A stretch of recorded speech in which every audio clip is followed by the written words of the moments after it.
Chairman Felton. Yes. Thank you very much. We'll show that passes 5-0. On the resolutions tonight, Dawn, if you don't mind, we'll take you third. Okay, we'll get the other two out of here.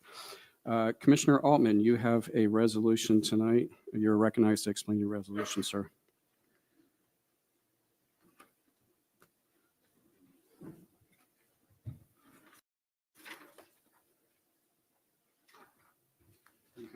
We can come back if you want, sir.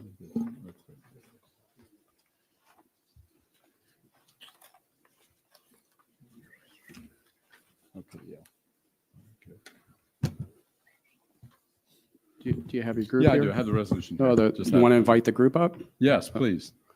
So we have some folks for National CRNA Week. Is there anyone here for that tonight? All right, Commissioner Altman, you're recognized, sir. Okay. This is a resolution recognizing a very important service provider in our community. It's our registered nurse anesthetist. Basically, it reads certified registered nurse anesthetist, also known as nurse anesthesiologists or nurse anesthetists, are advanced in practice registered nurses who have been providing anesthesia care to patients in the United States for more than 150 years. And it declares here in Brevard County that we would declare National CRNA Week, January 19th to January 2025. And that's the resolution. Okay. And sir, you'd like to make a motion to pass that? Yes, I move that we pass this resolution recognizing we have- National CRNA Week. Second. And we have a motion by Commissioner Altman. We have a second by Commissioner Delaney. Clerk will call the roll. Commissioner Delaney. Yes. Vice Chairman Goodson. Yes. Commissioner Atkinson. Yes. Commissioner Altman. Yes. Chairman Felton. Yes, and we'll show that passes 5-0. And then, Commissioner, I guess you'll give the framed resolution to your group when you see them. Okay, sir. Okay, we're going to go to the next resolution. Commissioner Goodson, do you want to ask your folks, and then I'll go ahead. Okay. Would you please come up? Anyone here? The So- weightlifting? For the powerlifting program, is it Frank Buzzo and your group? Right. After we present it, then you'll be able to speak. Family's welcome too, if you like. You could come here to the podium after we're done. Then we'll recognize you to speak. Okay. All right. Okay, I'm reading this on behalf of Commissioner Goodson tonight. We have a resolution recognizing the Fitness Club Youth Powerlifting Team. Whereas the Fitness Club Youth Powerlifting Program, FCYP, located at the Fitness Club Merritt Island, is a 501c3 nonprofit organization created under founder and former world champion powerlifter Frank Buzzo. It was created to encourage increased strength, self-esteem, and work ethic in personal goal attainment in powerlifting. And whereas the FCYP team is comprised of Merritt Island High, Cocoa High, and UCF students that train several days a week under Buzzo's help and guidance, and whereas in 2023, just 1 year after the team's inception, the FCYP team competed at the WNPF competition in Greenville, South Carolina, where they broke multiple state, national, and world records. And whereas in 2024, the FCYP team went to Virginia Beach, Virginia to compete at the 100% Raw Powerlifting Federation 2024 World Championships, which is more competitive than the WNPF. They competed against 400 contestants from 12 countries. The competition is the top event of the 100% Raw Powerlifting Federation with more than 8,000 lifters in its worldwide membership. And whereas 9 team members lifted their way to 5 first places, plus second and third spots in their weight and age classes, Jarrett Smith, Drayton Barrett, Caleb Holtz, Ethan Underwood, Jack Mosier, Lucas Pollock, Devin Schlotsky, River Dennis, and Mackenzie Davis. The FCYP team's performance also earned them first place in the team championship. And whereas the leadership and support of team founder Frank Buzzo, dedication of the fitness club Merritt Island, and the commitment shown by the FCYP team members brings a great deal of pride to our county.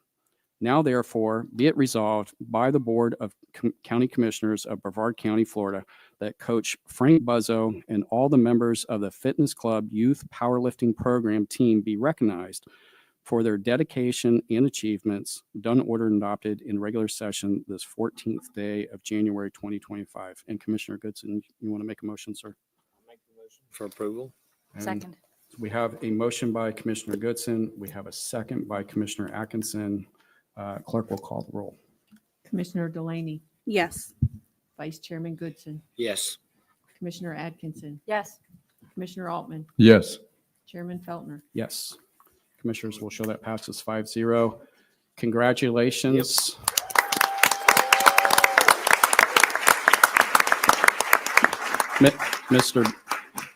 Mr. Buzzo, sir, Would you like to speak? You'd have to be on you're the other you're side. recognized there at the podium.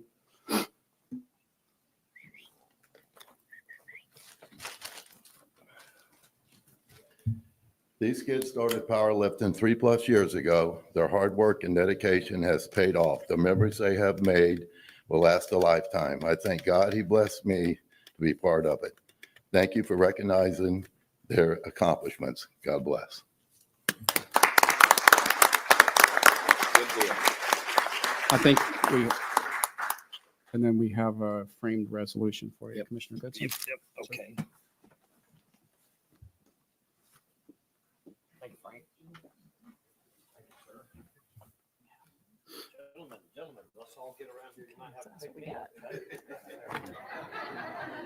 11 and 12.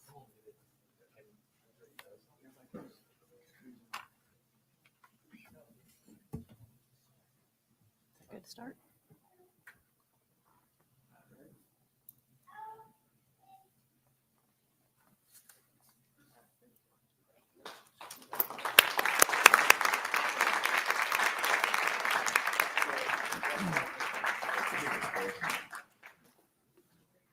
Okay, Commissioners, we're going to go to E2, and Dawn, you're recognized, sir. All right, thank you. Good evening, Commissioners. I was asked to give a presentation on the Speak Up Brevard campaign. This is an initiative that started in 2010, officially known as the Citizens Efficiency and Effectiveness Recommendations Campaign. It was approved by the Brevard County Charter Review Commission in 2010. Basically, the program invites residents. Hold on one second, yeah, Dawn, sure. I'm sorry. Let's just give him 1 minute here. Yeah. Oh, good job, Chief. Good job, good job. I'm all We're- for this. Sounds good. Anytime.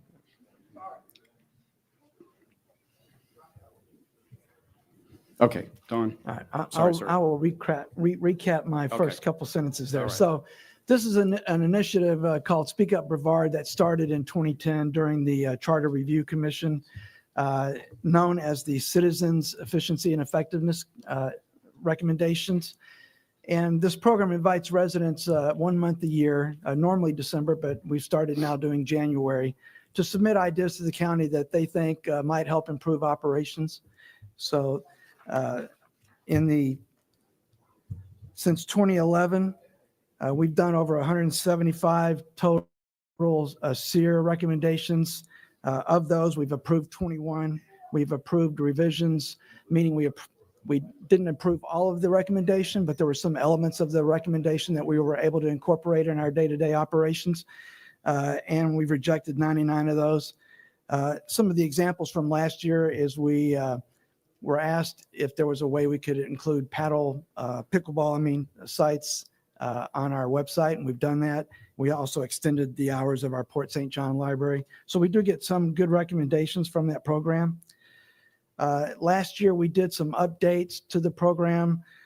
We did some language improvements to make the charter jibe with what the board policy is on the program. We also moved the program from the month of December, when a lot of folks are on holiday, to January.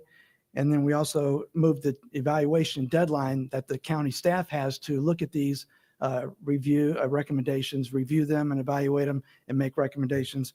We've increased that time frame from 45 to 90 days. And that was basically a result of the fact that over the last couple of years, the number of SEER recommendations we've received have greatly increased. We also added some administrative rejection recommendation options for the county manager, which basically allows him to reject a SEER if it's not under the county jurisdiction. We get a lot of those that deal with other agencies, municipalities, the school board. People think in government is all inclusive when actually it's not. And then also, if it's a recommendation that doesn't necessarily do what the program guidelines are, we can remove those as well. The submission deadline this year is January 1st through January 31st. As of today, we've had 22 SEER recommendations. And the evaluation period, again, once that period ends, January 31st, we'll have 120 days to do all of our reviews and evaluations before we turn those over to the board. And once we do turn those over to the board, the commission reviews them, and then they'll see our recommendations, and ultimately whatever the board direction is how we move forward.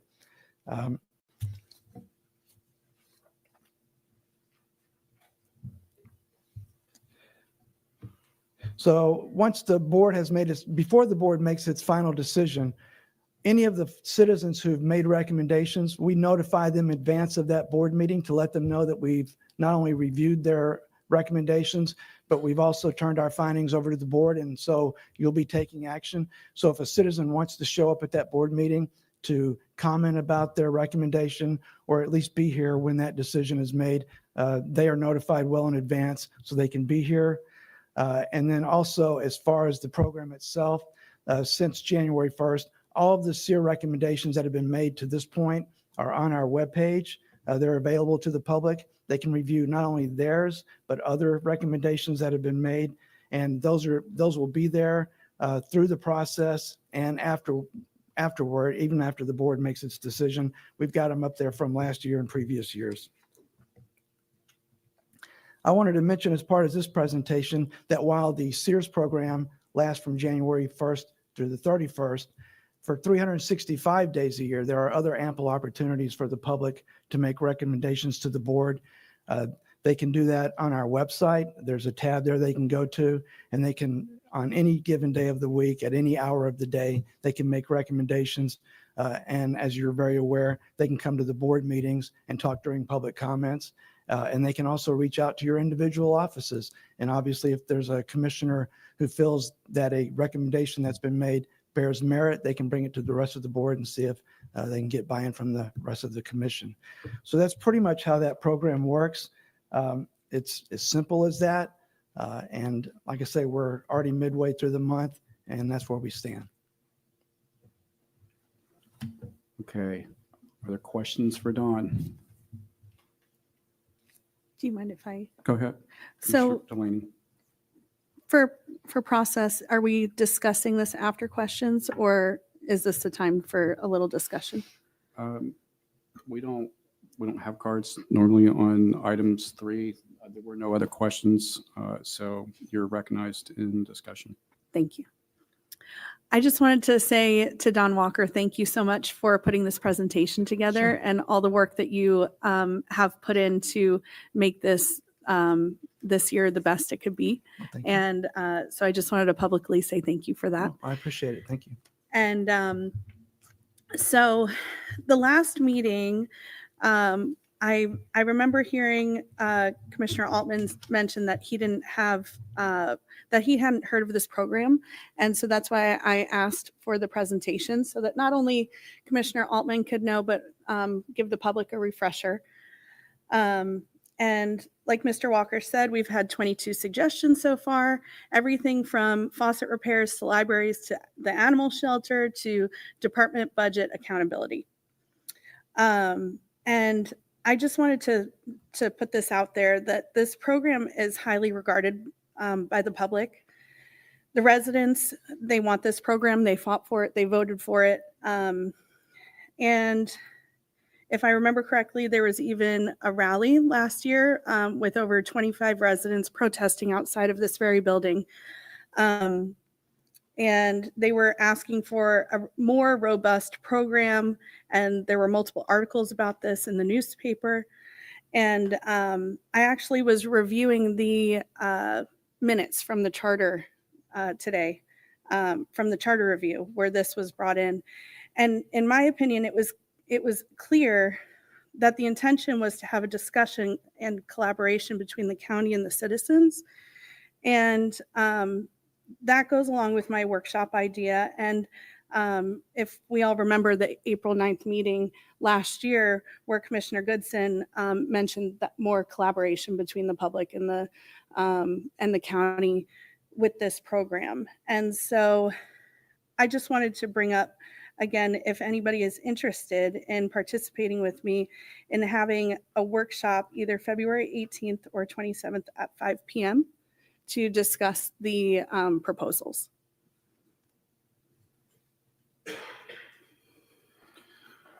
I think that should be an agenda item with respect. Would you mind putting that on the next agenda? Sure. Is there, On January 28th would be the next regular agenda. You can bring that back. other than voting on it, is there any way that that we could discuss it? That way I know what kind of We're in agenda item. We're in discussion now. I Okay. didn't see any other, is there anyone else in discussion on this item? If there's any interest. Okay, Commissioner, if you want to bring that again. Thank you. That gives me that's- direction. Okay, okay. All right, Commissioners, we'll move into consent. We do have some cards on the consent agenda tonight. Is there any item that you want to pull off of consent?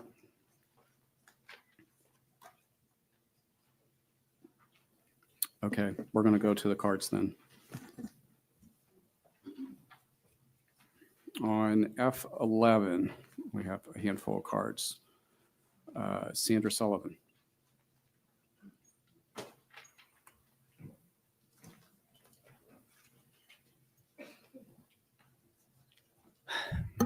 Okay, so this is for appointments? Is that the one? Yes. Okay, appointments. So I take objection to a couple of the appointments today. So this is an email dated January 9th, 2025 from the county. It says, District 2 Commissioner seeks applicants for 3 citizen advisory boards. Myra is not among those. Now, at the last county commissioner meeting, I spoke specifically to this point and made a request that we had multiple people that sit on boards that have been on these boards for nearly 20 years. And it's time, we have policy on this, that you're not to be on a board. We respect term limits and not to have them longer than 8 years. You advertise that what this commission has done in the past is when somebody exceeds 8 years, they're instructed to go and advertise on the part of their district for those to put applicants into those seats. If they can't find them, then they can waive the term limits. Now, this is on from the agenda, and at the bottom, it says a waiver of the term limit is recommended due to the difficulty to fill the appointment. I know for a fact there's a lot of people that want to fill this position and have asked to be on this position. So therefore, I am requesting this board to reject putting Marcus Herman on there. In addition, there are other issues with Mr. Herman in that he led the incorporation committee, a PAC, and used his influence as chair to waive the fees at the veterans. And when I brought it up at a Myra meeting, he suddenly paid the fees. And there's issues with Brownsfields and other things. I'm sure some other people will talk about that. In addition, There is on the Myra website, you see CAMI ads. CAMI's part there, some of their members are on that committee, incorporation committee. According to email, Mr. Herman was going to come here under public comment. And if you recall, that the Merritt Island Incorporation got approved under public comment, which is not legal under Florida statute. It has to be on an agenda item. You can't take a vote under public comment without public input. And the other one I object to is Jarnes on the TDC. I looked up the companies he owns. I don't see any that meet the requirement, which is on the category he's under, is for hotel, motel, RV park, some other tourist-related business. I looked up his businesses on Sunbiz. I sent you an email. I do not see any of his businesses in that category, so I'm making the recommendation to reject that one as well. Thank you. Thank you. I'll make sure I say this right. Diana Schomer, did I say that right? You recognize me.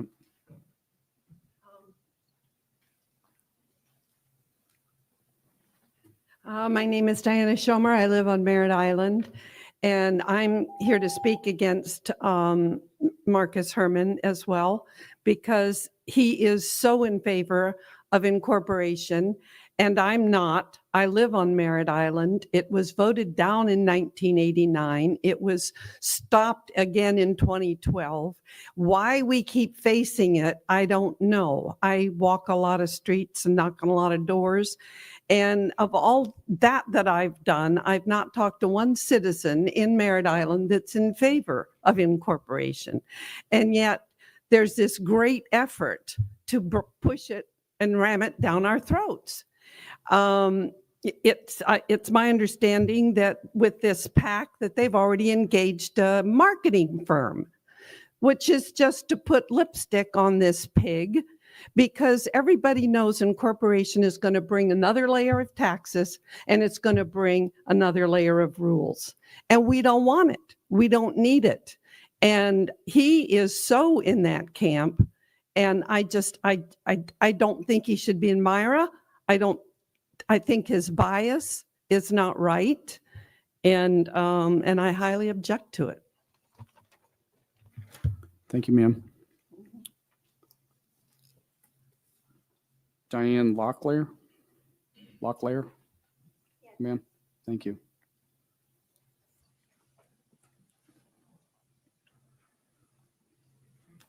Good evening.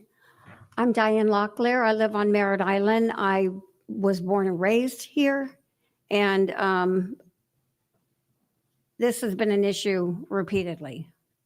In my growing up years, it was an issue, and now again, in the 80s, it was an issue, and then now again, recently with some questionable practices that led to there being a study and money spent. And I am against the appointment of someone who exceeds term limits without other people who are interested in seating in one of those positions, who has a perhaps contrary or broadened viewpoint beyond Marcus and the other gentleman. We need some new ideas and not these same old stale ones that we keep turning down. I don't want another, but it'll be nice to have all the same colored trash cans, is what one of the foul ideas was promoted to people to try to get behind that. And it was pushed down our throats. We didn't want it. We don't want this. I agree with the last two speakers. These people should not be confirmed. There needs to be opened up to other applicants who are interested, but are being ignored. Thank you. Thank you, ma'am. Estelle Bailey.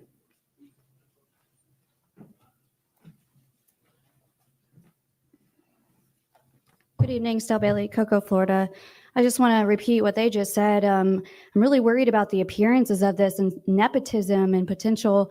I don't understand why we continue to reappoint people that stay on these boards 20, 30, 40 years. I hear through other cities that we don't get enough people that apply.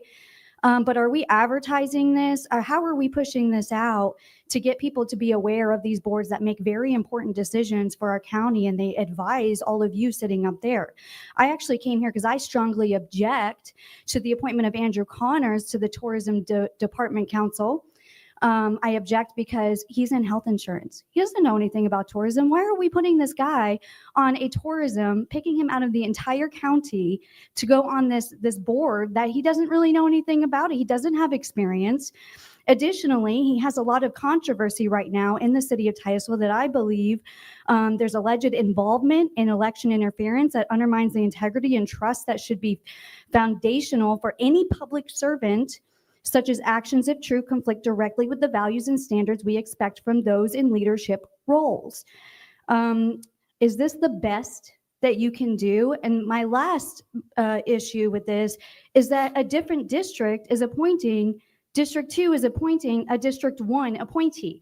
If we're going to do that, maybe Tom Goodson could put me on some boards for Katie's, she's my representative's district. Maybe, Altman could put Sandra Sullivan on some boards for you while you're at it. You might want to really consider that avenue as well. Thank you. Thank you.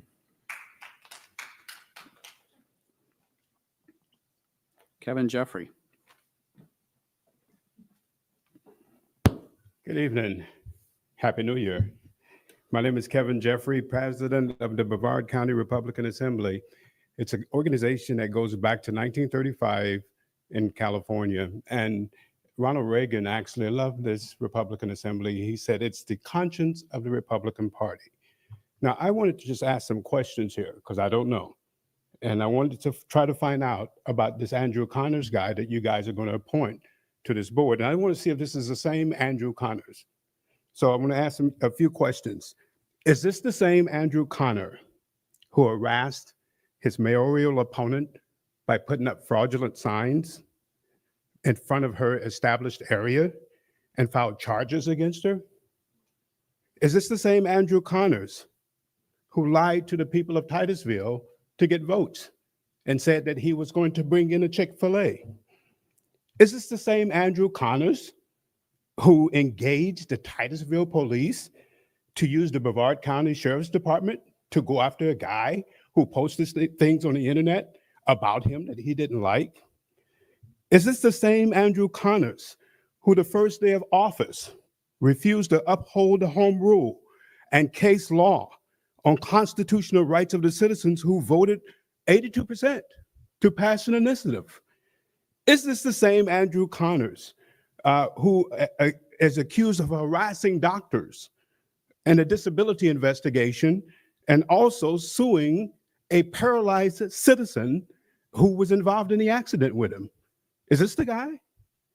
If this is the same Andrew Connors, I want to give you this quote, and it's from George Washington, our first president. And he said this: "Associate yourself with men of good quality if you esteem your reputation. For 'tis better to be alone than to be in bad company." So in this case, it is better to leave this position open than to put in a guy who has shown himself to have bad character. He has a bad reputation in Titusville. And the thing about it is, I think in a year's time, we're going to have to deal with him. Maybe we call him. But up to this point in time, you do not want to put him and to allow him to be a part of Brevard County and diminish the rest of this county by his antics. This guy has shown himself to be a guy who has bad character.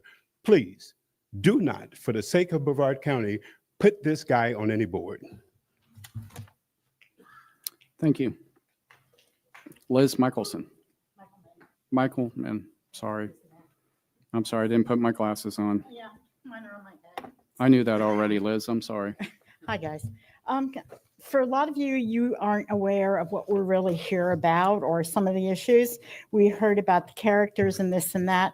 I'm here because I'm Merritt Island. Liz Michaelman, Merritt Island. Hi, guys. This, I hope will help you play along with Bouncy Ball. It's a list of the board members that were on board. Oops. Last year I got one. And I feel really strongly about this issue.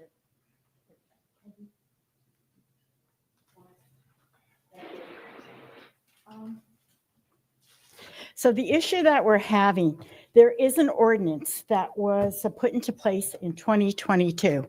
Within this ordinance, there are term limits for seating board members, and it's done for a specific reason. And I'd like you to take a look at that ordinance at your leisure, but so I can just kind of come where I'm coming. On this list, they took away, and it's advertised, if you see on the other page, there's an advertisement for 4 vacancies. 4 vacancies. I felt so strongly about a certain individual on the board, actually 2 individuals. I spoke with Tyler Soroy, who in turn set up an appointment with Morris. And at that point, I had a discussion about this.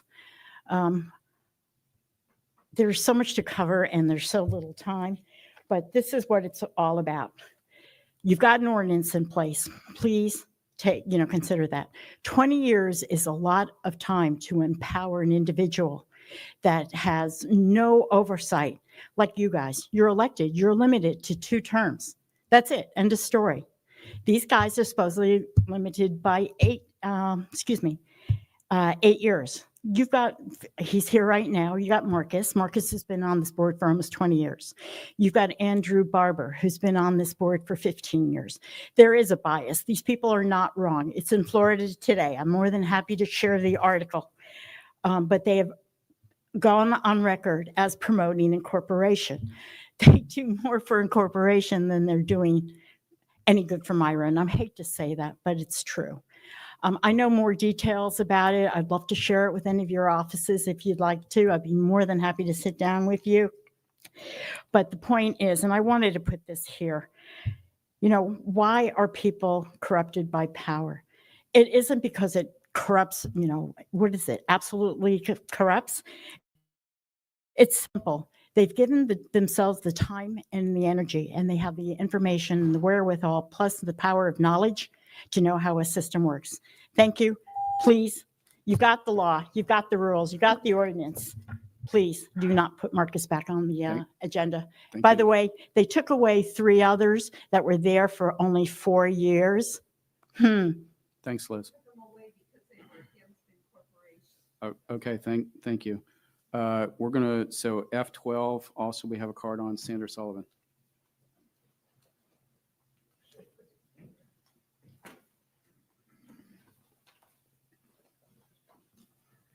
Good evening, Sandra Sullivan. Okay, so what F12 is the board liaison appointments, and I think a lot of people aren't aware which appointments, who's on what board. So CFX is District 1, the Eastern Central Florida Regional Planning Council, which is about disaster and evacuation off the barrier island. That is District 1 and District 5. EDC is District 5. Indian River Lagoon Council is District 3. Tourism Development Council is District 4. And Affordable Housing is District 3. And that's the main ones. But one of the things I wanted to point out is in the recent commission, we had a few people up here that, well, one that was appointed by a governor. What we weren't seeing that has occurred in previous commissions is under board reports. Board reports. This is board appointments. Your board reports is when you are supposed to report to the public and to each other, because you can't talk to each other except here with Sunshine. For you to tell each other, hey, what's happening on these boards, because you have that knowledge and they don't. And the public doesn't have this knowledge unless you sit there and watch all these meetings. And so I would appreciate if this board would do what previous boards have done and give us an update each month when you go to these boards, because that's your responsibility to communicate to the public at large who you serve. Thank you. Thank you. Okay, that's all the cards that we had on consent agenda. Sorry. Chairman, I was just going to ask, is this where I should make my point about F10? Okay, let me, that's it for the cards. Are there questions on consent? Is that a discussion or do you have a question on consent? Okay, Commissioner Altman, do you have a question, sir? No, just Okay. the same. Okay, all right. Okay, let's do the questions first. Commissioner Delaney.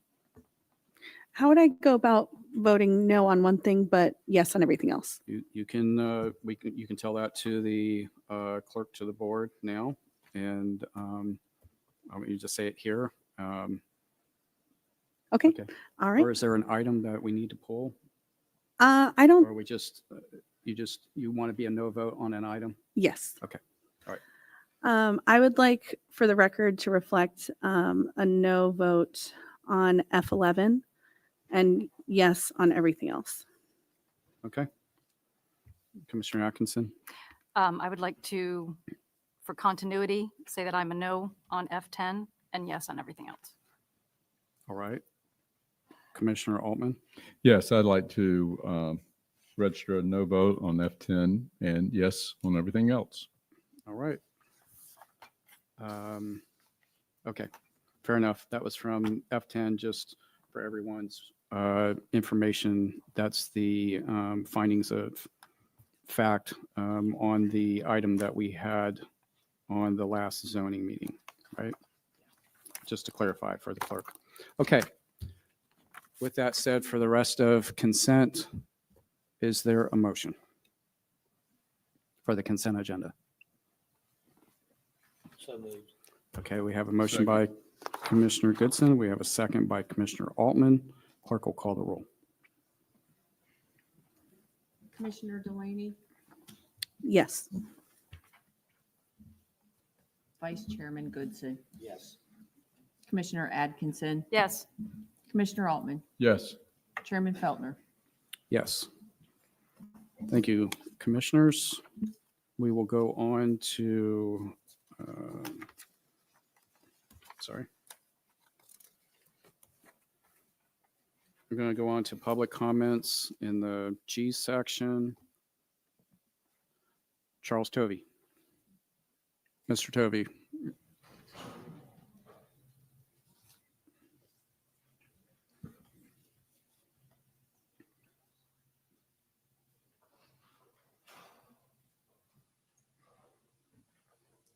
Charles Tovey, 2555 Roberts Road, Melbourne. Happy New Year, happy day. We all woke up today. It's the gift of life.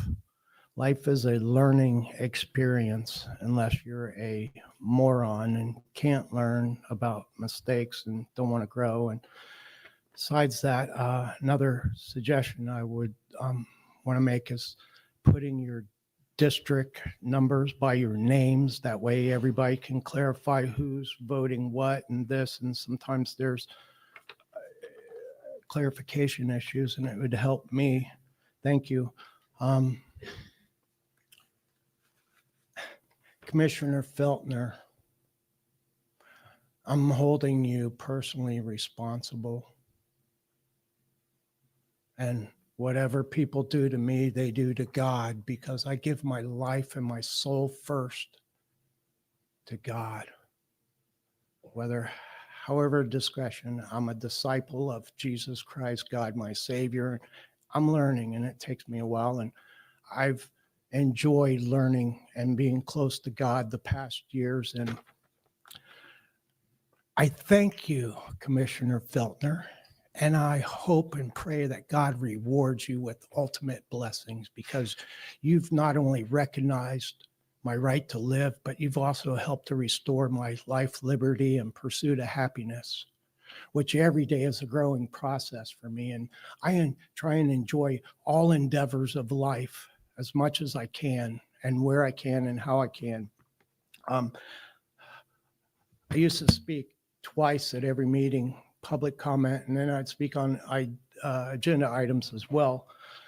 Thank you, and I hope to work with you in cooperation. I'm not against anybody. I'm for God and help and love.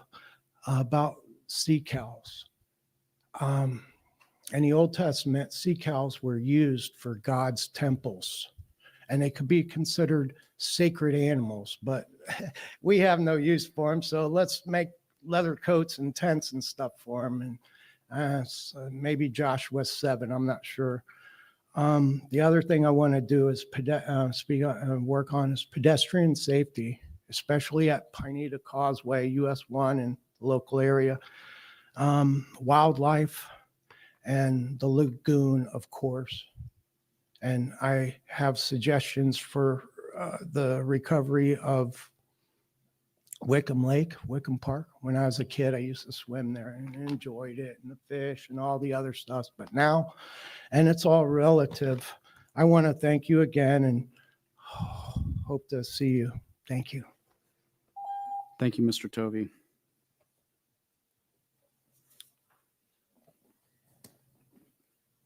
Christy Burnett.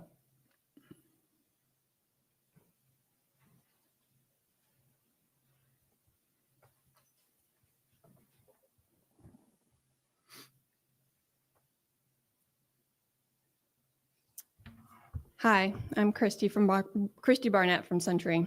Can you imagine discovering that an easement had been invalidly granted and recorded for your land as bulldozers are arriving to demo? Imagine the mad dash to gather all the information you can and searching for an attorney before your property is destroyed. Imagine presenting the information to those in charge of the project and being told that they intend to proceed by any means necessary. This, Commissioners, is the nightmare we have been living since late October of last year. Now imagine that the county is responsible for all of it. When workers started to appear in our backyard, we had to search out plans and found the Oak Park drainage project in the works. And then we see that the design of the project had a 3-foot concrete pipe cutting right through our backyard, and we were very confused. We called my father-in-law, who is a real estate expert in Northern Virginia, to help. We all started digging through the public records and found where the HOA had granted the county a permanent easement to our property. How can anyone give a permanent easement to our property other than us? My father-in-law is a licensed surveyor in multiple states and found many errors on the plans within minutes. He was as surprised as we were that the project got to the boots on the ground stage without someone discovering this simple property boundary error. He said, and I quote, "Had the slightest bit of due diligence been done, we would not be discussing this. Someone should definitely lose their license here." Mind you, our HOA hasn't owned that parcel of land since 1988. We provided all parties with copies of our survey ASAP and explained that our HOA doesn't own the land. We joined the meetings that started taking place in our backyard between the county reps and the construction company. It was apparent that we weren't a welcome addition to the conversation.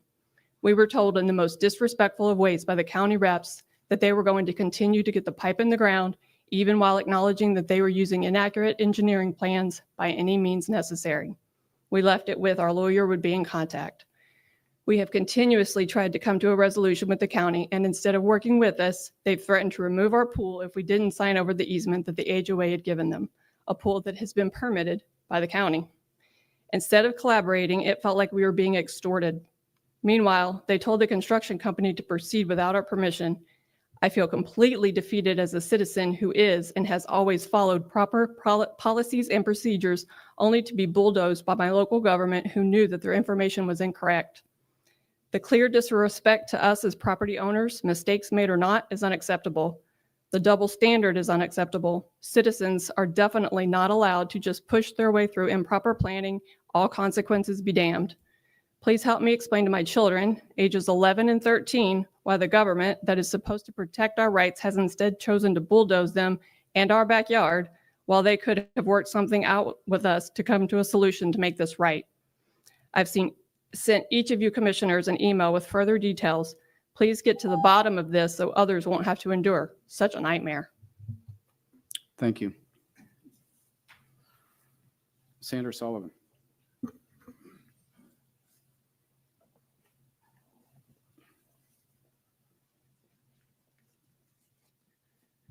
Sandra Sullivan. I am very concerned about the state of our county. I was up at a meeting, I think I talked to you about this before, up in Titusville, a building whose paint's peelings in deplorable condition. Goodson's building looks like he just walked out of 1960.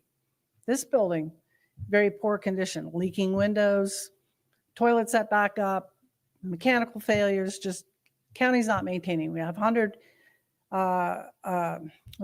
almost $1 billion in transportation deficits. I saw on the bid award $33 million additionally for the dump out west. What's the total cost on that? I mean, that was supposed to be, around $33 million. Then it went up to $40 million. What is it now? But I bet you're not going to tell the people what's going on, because that's what you guys do. There's a lack of accountability and there's a lack of transparency. So what's coming? We have a fire department where we're down like 75 firefighters. We're losing them. We're bleeding firefighters because we're not giving them an adequate wage to live by. The county appears poor, but we're the space center. I mean, we should be wealthy. We should look like when you go to UAE, to Dubai, how beautiful Dubai looks. Okay, and I use that country for a reason, because Dubai is here. You go into the port, welcome to the Dubai of the Americas with the exploration tower and the investments, hundreds of billions of dollars here. Is this America or is this Dubai? But we don't look like Dubai. We look poor. And what I think is coming is that the tax cap wants to be removed, because when I was running for office, I was told by staff that the county wanted to remove it. I brought you guys an attorney general legal opinion that was dated 2012 that said if you had a ordinance for EMS assessment prior to 2002, which we did, then you can move EMS assessment to below the line. But there's no will to do that. So it becomes apparent there's another agenda. That my belief is that you're purposely creating a disaster with our fire department so that you can say to the public buy-in, here's a disaster, buy in to tax yourself. Let's do away with the 3% cap. That's what I believe is at play. Manipulation of the people for higher taxation. And you call yourself fiscal conservatives. I'd like to see you act like fiscal conservatives. Later on the agenda, there's money that you're moving to one area. It should be going to deal with our firefighters. You should be addressing impact fees that have not been updated in 35 years. And I'm running out of time. I'd like to say more about that, but we're out of time. Thank you. Diana Schomer.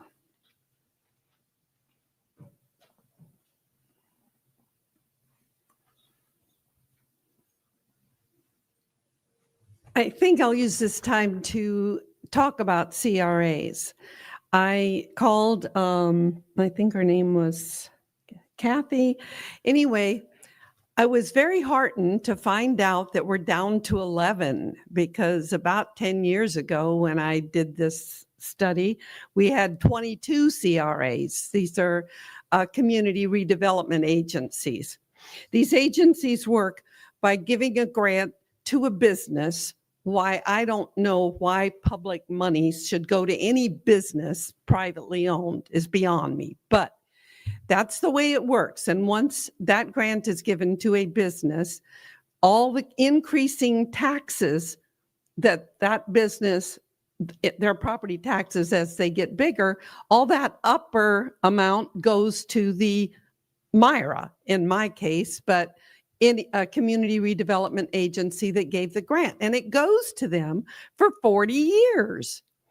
So of these 11 CRAs that we have, out of our funds, our general budget, $7,361,931 went to these CRAs.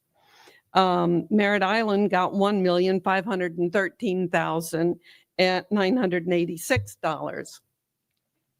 I'm against CRAs. I'm inherently against it. For starters, it's taking over $7 million out of our general fund. If you do away with them, There's 7 more million there that can pay for the things that we really need instead of painting other businesses' front doors for them. Most other states have done away with them. I don't understand why we hang on to them here. I don't understand the purpose. I wish Myra wasn't there. Anyway, I'm against them because they take my tax dollars and you give it to an agency and you let them do whatever they want to with it. And it's really very little oversight. And I never voted for CRAs to begin with. So I'm against them. I think that they should go away. I think the county needs the money for the county. Thank you for your time. Sir, hang on. Uh-huh. Are you aware that Myra gives $250,000 a year for 10 years to the bridge repair on Merritt Island? Are you aware of that? No. Are you aware that they put in bus terminal benches, covers for people traveling on the bus? Are you aware of that? It still isn't right. Are you aware of the fact that they take the maintenance of the Beeline, not the Beeline, 520, and cut the grass and all that? Are you aware of that? And they put in the trees and they got a federal grant and yes. So therefore, I Myra am aware does of that. nothing of value, correct? Nothing. I don't want it. I don't I know, want but it. you're one of a multitude. So you're one. I'm not the only one. Okay. There's 3. Okay. You're right. All right. Thank you for the comments and question. Diane Locklear. Locklear? Yes, ma'am. Thank you. All right.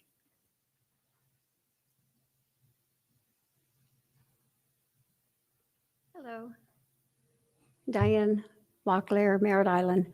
I too see very little value for considerable chumminess on specific interests that serve a lot of people and make wealth to a lot of small group of people. I don't see the benefit, the cost analysis benefit to CRAs. I heard what you said, Mr. Goodson, Commissioner Goodson. And yeah, that's nice that, you know, they mow the lawns, but the county would have to do that anyway. They don't need a CRA to do that.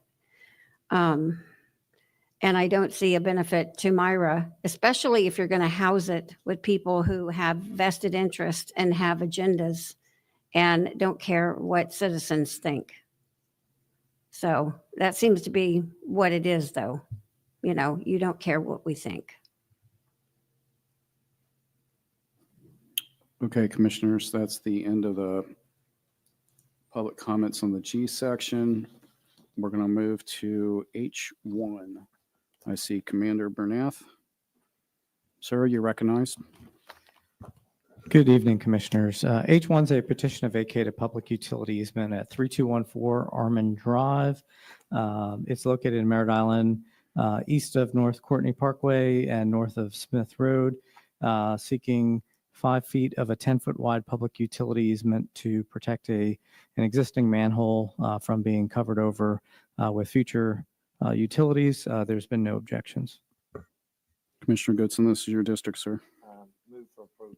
We have a motion by Commissioner Goodson. Is there a Second. second? We have a second by Commissioner Delaney. Clerk will call the roll. Commissioner Delaney, Yes. Vice Chairman Goodson, Yes. Commissioner Atkinson, Yes. Commissioner Altman, Yes. Chairman Feltner. Yes, and we'll show that passes 5-0. We're going to go on to J1. And we have Juanita, you're recognized.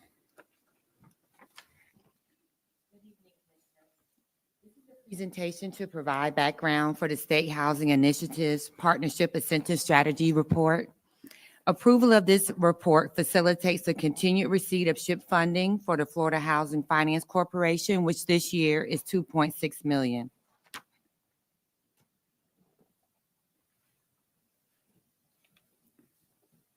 Go ahead. State Housing Initiatives Partnership, or SHIP, Are funds provided to local government as an incentive to create partnerships that produce and preserve affordable home ownership and multifamily housing. SHIP is funded from documentary state stamp tax collections. SHIP funding can be used for the following: emergency repairs, new construction, rehab, down payment and closing cost assistance, and matching dollars for federal housing and grant programs. Florida Statute 420.9076 is the adoption of affordable housing incentive strategies and committees. It establishes that each municipality that participates in the SHIP program must establish an affordable housing advisory committee and produce an annual report on the local affordable housing incentives. In conjunction with the incentives report, the committee annually reviews the affordable housing policies and procedures, ordinances, land development regulations, and adopted local government comprehensive plan. Following the annual review, the committee then recommends specific actions or initiatives to encourage or facilitate affordable housing while protecting the ability of the property to appreciate in value. Our SHIP funding is contingent on the committee annual report, which is before the board this evening. In closing, we have a few examples of the repairs completed serving the citizens of Brevard County with our SHIP funding. This is a walk-in shower with grab bars, electric service panel replacement, a full roof replacement, and a condenser unit replacement. Are there any questions? Commissioners, are there questions for Juanita? Question, quick, ma'am? We're going to get to that once. Are there any questions? Okay. We don't have any cards. I'm just trying to stick to the process. Commissioner Delaney, you recognized in discussion.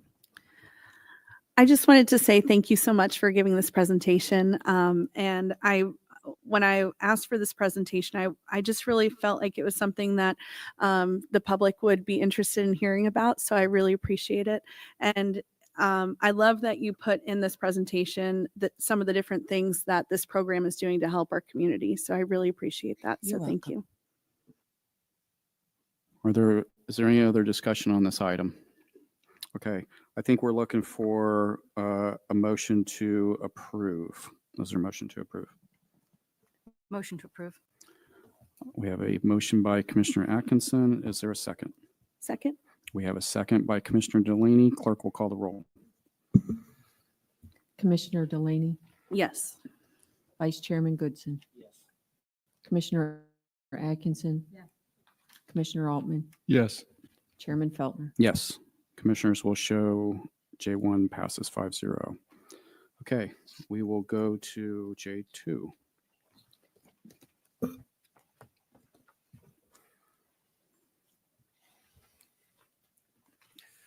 Good evening, And Commissioners. Ethan, or I'm sorry, Ian, I was going to say, I see you over there. Go ahead, sir, you're recognized.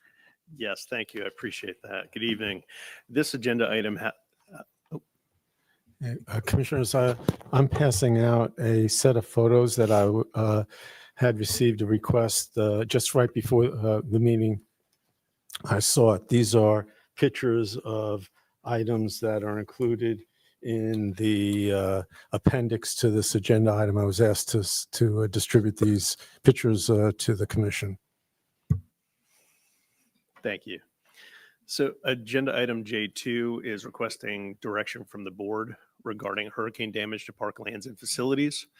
We have about $2.3 million worth of damage to parks facilities as well as a natural resources project that we currently don't have funding identified for. It provides for 4 options from the board or for the board. First option is to authorize the county manager to advertise a public hearing for the January 28th board meeting to recognize unanticipated balance forward from the charter officers in an amount not to exceed $2.3 million. Typically, that's recognized in April. This will allow us to move forward more quickly, and it also authorizes the county manager to approve all necessary budget change requests.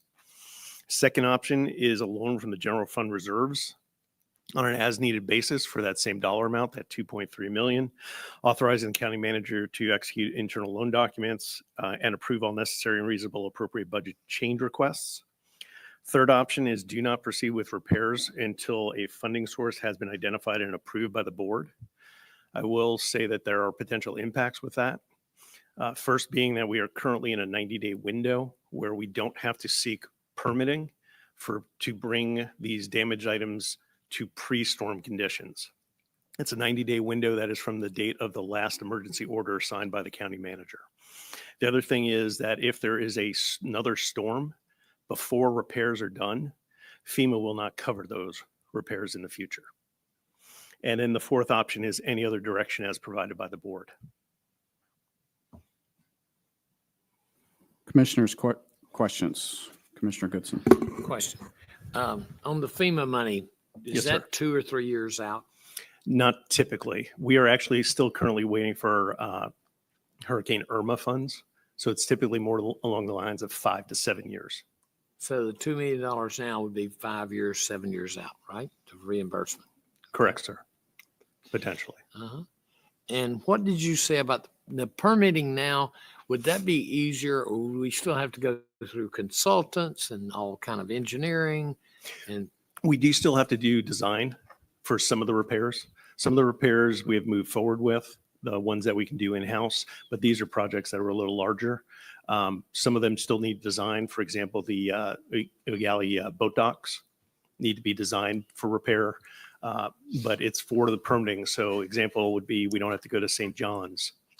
now I would assume, Chair, yeah, I would assume like anything else, you would have a Volkswagen dock and a Cadillac dock. Who decides on the Cadillac docks? If we want to remain where we don't have to pull permits or go through that process, it has to be brought back to the condition it was in prior to the storm. So we couldn't make improvements to those structures beyond what was there before the storm. That could be a blessing, right? It can. Thank you. Thank you, Chair. Commissioner Atkinson. Just a real quick question. So the 2.3 that we're talking about funds wise, is that going to spread over north, central, and south, everything that we have It's listed here? everything that's on that list. Yes, ma'am. There's no D4 on that list. Just kidding. Just kidding. All right. Are there any other questions for Ian? Commissioner Delaney. I just wanted to ask these questions that I asked you earlier, just for the public's sake. Have all of these projects been billed or submitted to FEMA? So they are in the process. We have to submit to insurance also. And a lot of times FEMA wants us to see what insurance will pay for first, but it's in the process for reimbursement. And then do we know how much will be reimbursed by FEMA? We don't. FEMA could reimburse, everything we ask for minus the insurance. I believe there have been projects in the past where FEMA has reimbursed none of what we'd asked for them. Thank you. Any other? Commissioner Goodson. Frank, this is a question to you. The FEMA response on the bridge on Merritt Island, they have not responded to that yet either, have they? No, they had denied it. We appealed it, and it's still in process. And how many years has that been? It's at least 7. We're on year 7, I believe, right now. Okay. 8, excuse me. Government We're works on year fast, 8. right? Federal government works real fast. Thank you. Commissioner Atkinson. Sorry, I have one other question. So since we're on like a time deadline here, of our 4 choices, which is the quickest? Obviously, in my opinion, option 1 would be the quickest. Because again, it keeps us within that FEMA window or the permitting window. Any other questions for Ian? Okay, I had one card, but I think she left. Sandra Sullivan. Nope. Okay. All right, commissioners, we're in discussion. Commissioner Delaney.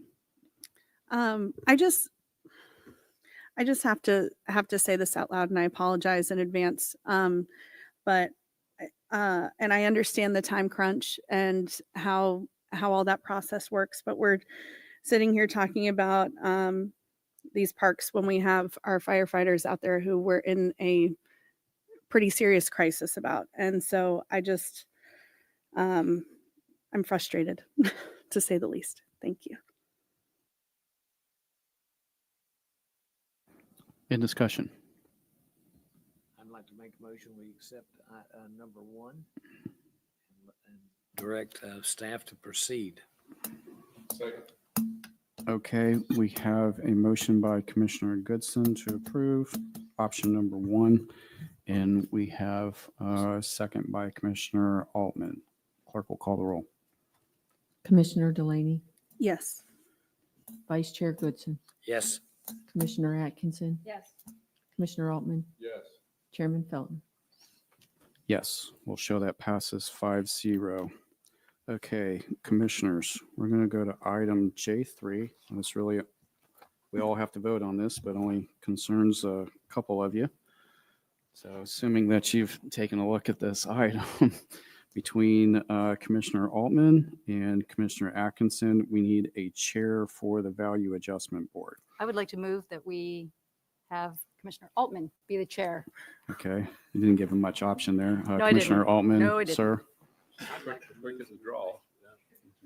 you withdraw your name? I'm good. Okay, all right. Okay, we have a motion for Commissioner Altman to chair the VAB. Is there a second? Second. Second. I'll second that. Commissioner Delaney, second. Clerk will call the roll. Commissioner Delaney, Yes. Vice Chair Goodson, Yes. Commissioner Atkinson, Yes. Commissioner Altman, Yes. Chairman Feltner. Yes, we'll show that. Congratulations, Mr. Chairman. Kim, you didn't sound very excited about this. This was your item, so, okay, just kidding. We're going to go into public comments. Got a few cards here. Brent Wallenberg.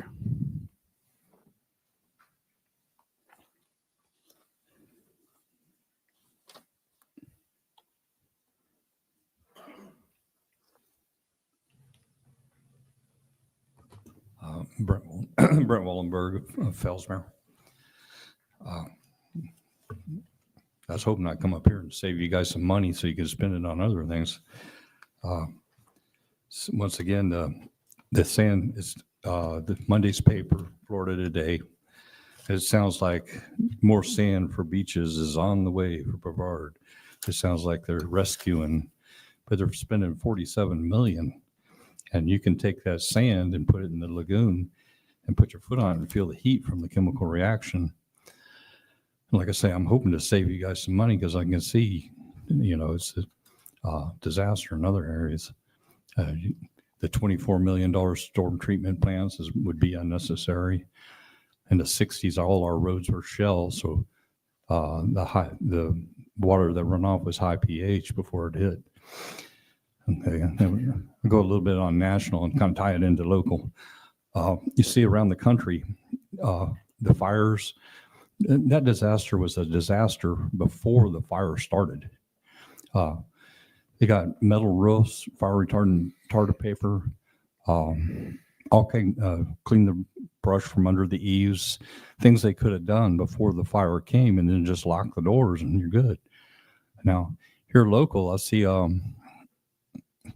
lot of these apartment complexes, they use a whole lumber yard building them. I don't know why they didn't use metal studs, but I think before hurricane, we need to make sure that they can withstand the wind, and wind tunnel testing or whatever. And there's things you could mitigate the problem, like building concrete walls so the wind would hit before it hit the building.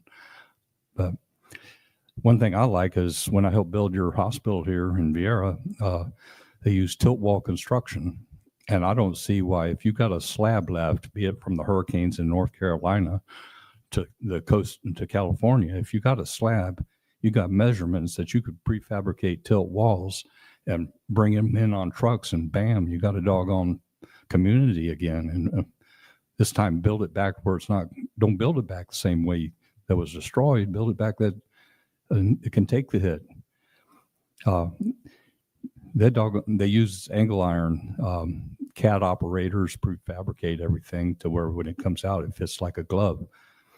And if you utilize this type of construction, then you won't be going back. It could probably take a flood too, from the hurricane on the Tampa to the Carolinas. It could take, it's like a bunker, and it's quick, it's efficient, and you won't be coming back again. That's why FEMA's about to go bankrupt. I don't know how they can deal with all that. Thank you. Thank you, sir. Peter Mulhausen.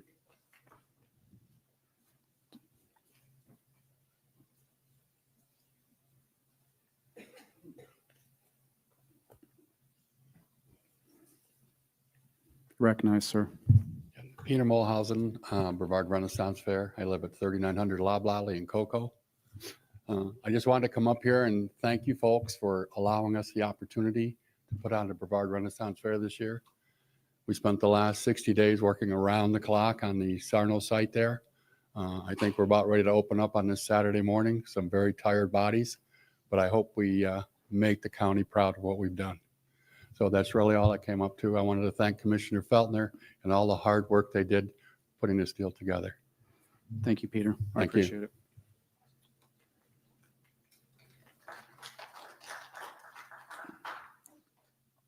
Andrew Mead.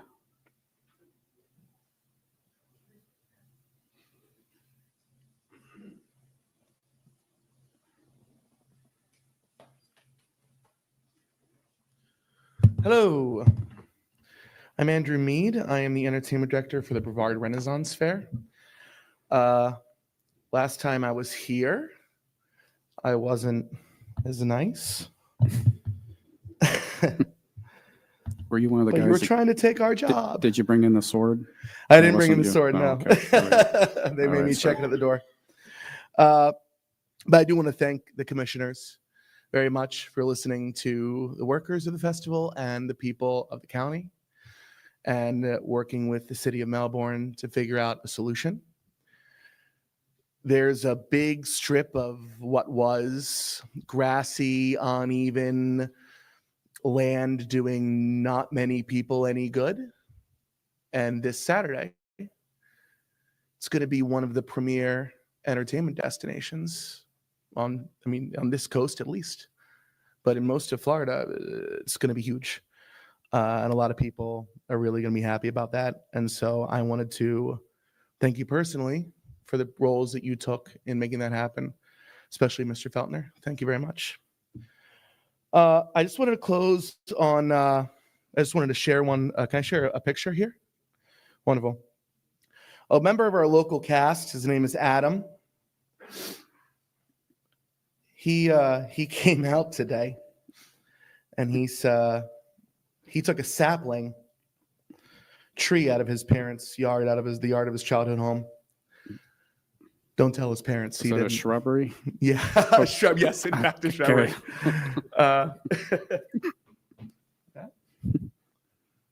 Okay.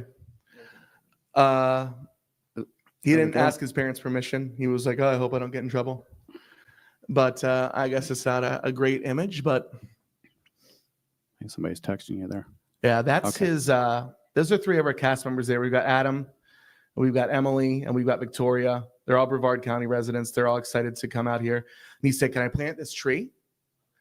And I was like, "I don't know, man. I mean, we don't know what the future holds." He's like, "Well, I want to plant it anyways. Kind of like a tree of hope, So we put the tree in, and hopefully it bears fruit. So thank you very much. Thank you, sir. Appreciate that.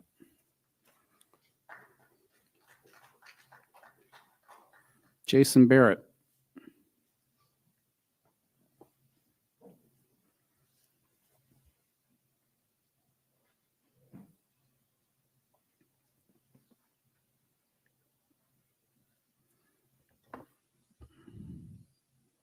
Good evening, Commissioners. My name is Jason Barrett. I'm not a resident of this county. I'm actually of Mobile, Alabama, beautiful city, a little north of here.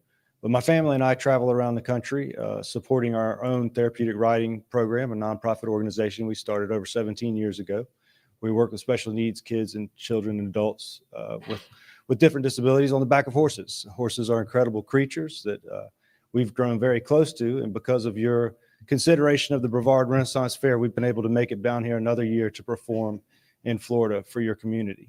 It's something we enjoy to do, and we intend to do it in the future. If you continue to support this project, we intend to bring all of the skills and the things we've learned over the years to support your community. Hopefully during the weeks of the fairs coming up and in future years, we'll be able to make acquaintance with organizations in your area that support children and those with mental and physical disabilities, and we can show them the skills we've learned over 18 years of running our program. So we hope to be able to do that. Thank you very much for assisting the Brevard Renaissance Fair and continuing, and we appreciate your continued support.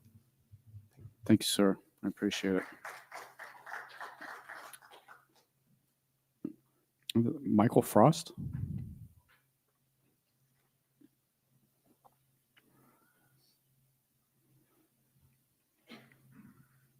Recognize, sir. Thank you. I am also not from the area. I'm currently live just outside of Orlando, Florida. I work for UCF as a historian anthropologist.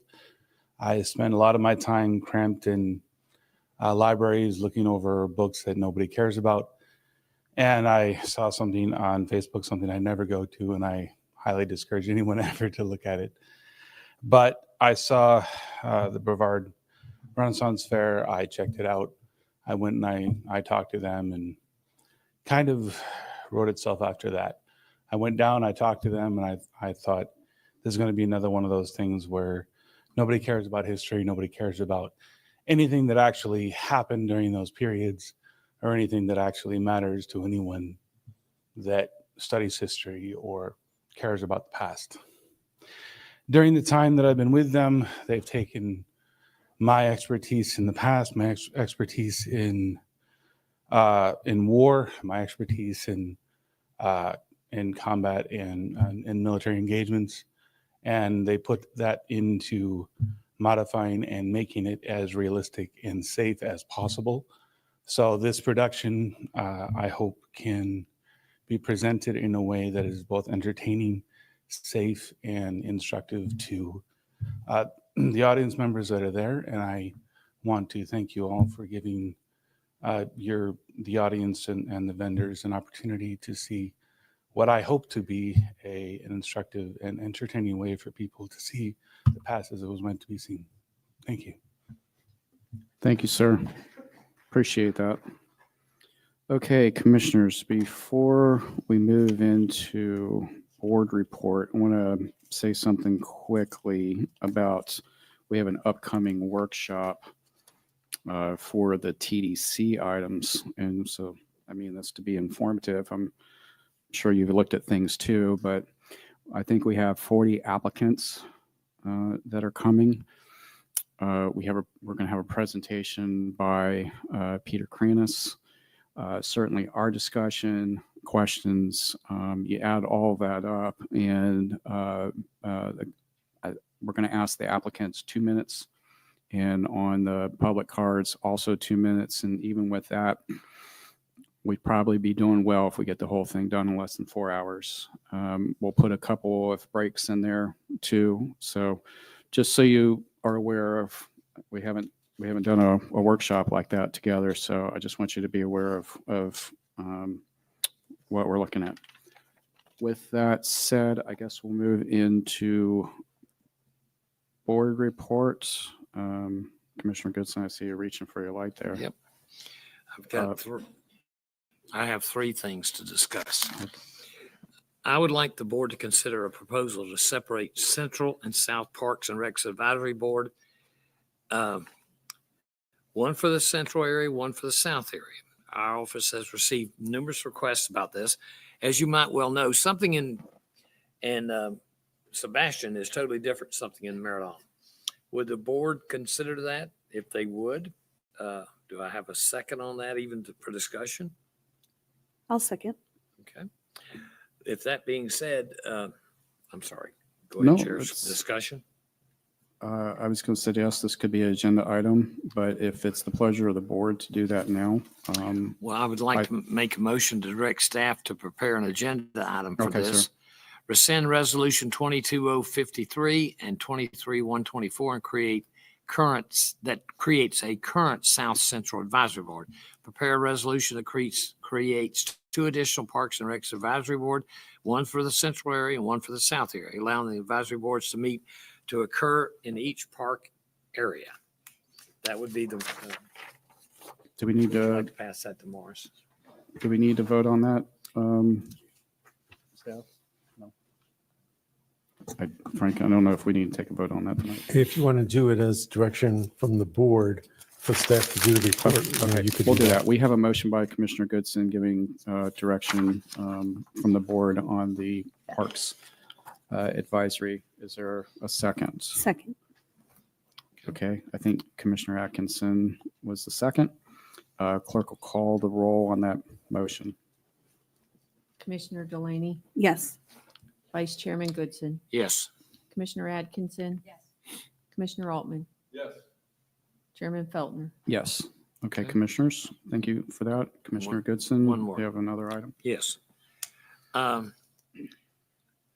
In December, the meeting, I was kind of moved with the meeting, and I'd like to read my thoughts on that meeting and see if all of us can agree to maybe change our personalities, be better citizens, maybe more loving and caring. I want to take a moment to address something that's been weighing on my mind. As a public figure, it is inevitable that you will receive criticism, and will not always agree with the decisions you make or the rules you enforce. This is a reality we all face, but even more pronounced is when you're in the public eye. However, just because you voice your opinion doesn't always mean you should. We must ask ourselves, what does it say about our character when we use our platform to belittle others? Is it not our responsibility to demonstrate decor and professionalism, especially when you're making a point? I believe it is. No one is perfect up here. No one's perfect setting out there, myself included, but I was deeply disheartened by the remarks made from the podium last month, specifically the derogatory comments directed at Frank.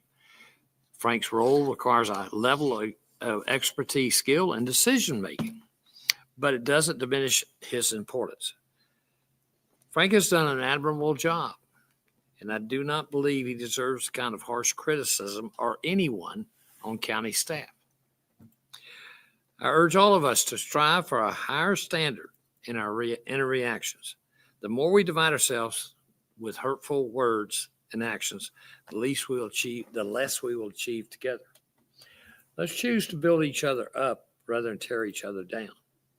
And I'm not doing this because I'm in Frank's hip pocket. I'm trying to do it for us to understand we surely will get a lot more done if we work together, or if, in other words, to beat me up constantly, to challenge me or rudely, you're not going to get anything from anybody.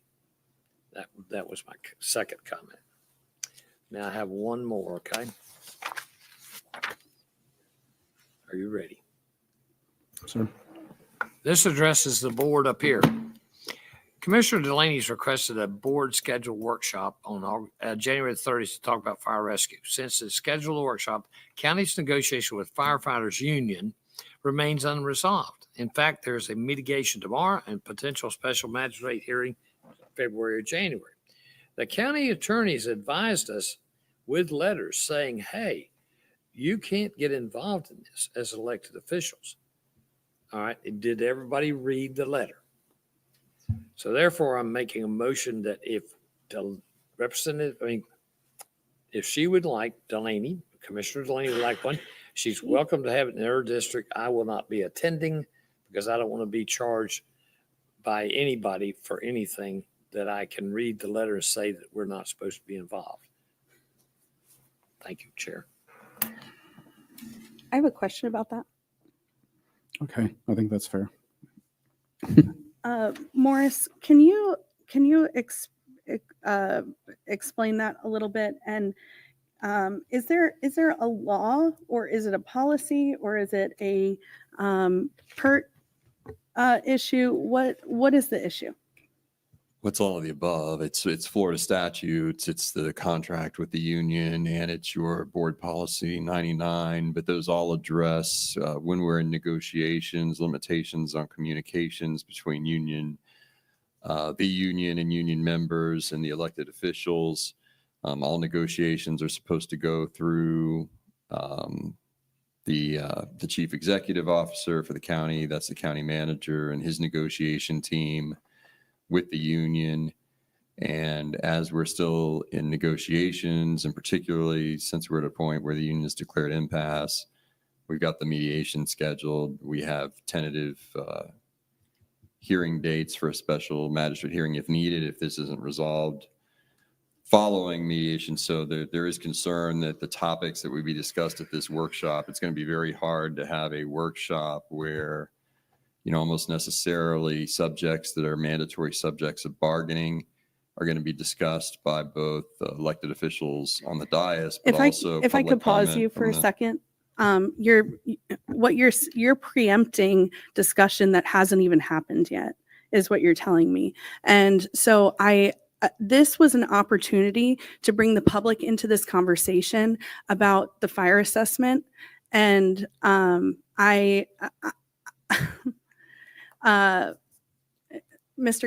Commissioner Goodson, you talk about professionalism and courtesy and all of that, yet